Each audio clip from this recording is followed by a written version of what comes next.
Nous devons croire que nous sommes appelés, choisis pour un grand et éternel héritage.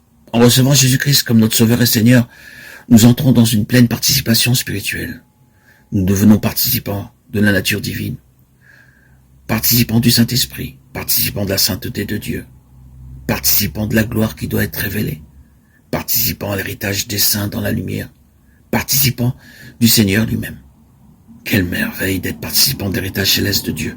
Notre Dieu d'amour nous a choisis pour nous placer et nous faire goûter cet héritage spirituel incorruptible et glorieux. Nous avons part à cet héritage. Le salut n'est pas simplement aller au ciel. Dieu est miséricordieux. Il pardonne les péchés. Nous pouvons aller au ciel, qu'importe ce qui nous sera donné. Même choisir une petite partie de l'héritage. Et avancer dans le monde.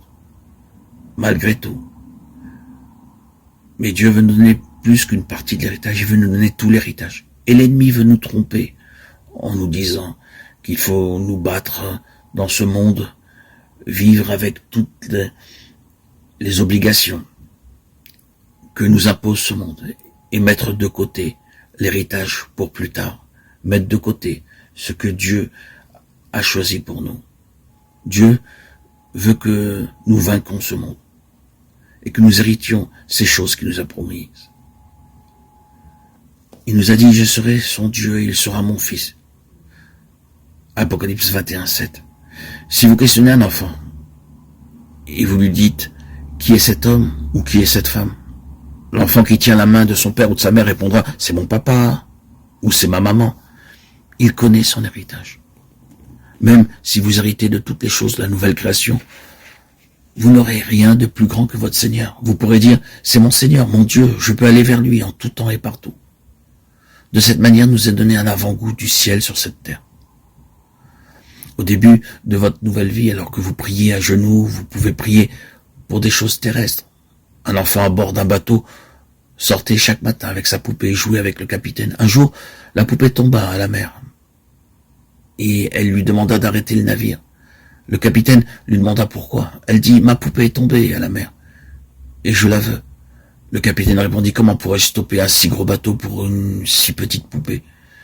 Si un homme tombe à la mer, je peux l'arrêter, mais pas à cause d'une petite poupée. » L'enfant se retourna vers le capitaine et dit « Vous êtes un homme méchant, un homme très méchant. » Peu après, le bateau entra dans un port et l'enfant et ses parents allèrent à l'hôtel. Il advint que le capitaine alla au même endroit. Et quand il vit l'enfant, il lui acheta une très grande et très belle poupée, l'amena à l'hôtel. Là, il la mit sur la table et appela l'enfant. « Viens mon enfant et vois ce que je t'ai apporté, dit-il. » De nouveau, l'enfant le regarda et dit « Vous êtes un homme très méchant. » Alors lentement, le capitaine dénoua la boîte, enleva le couvercle et lui montra la poupée. L'enfant la vit et s'écria « C'est pour moi, pour moi. Vous êtes un excellent homme. » Elle embrassa le capitaine et le remercia. Il en est de même pour nous. Nous demandons seulement à Dieu des choses terrestres. Si Dieu répond à nos prières, nous disons « Il est un grand Dieu ». Nous allons à toutes les réunions, nous prenons part à beaucoup d'activités.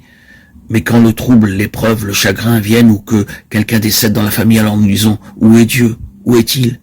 Je n'irai plus aux réunions, je ne lui donnerai plus d'argent. Regardez, j'ai fait beaucoup de bonnes actions et cependant le Seigneur m'a envoyé de nombreuses épreuves. Il m'a abandonné et oublié. Est-ce vrai? Vous êtes ses enfants. Ses voix sont plus élevées que vos voix.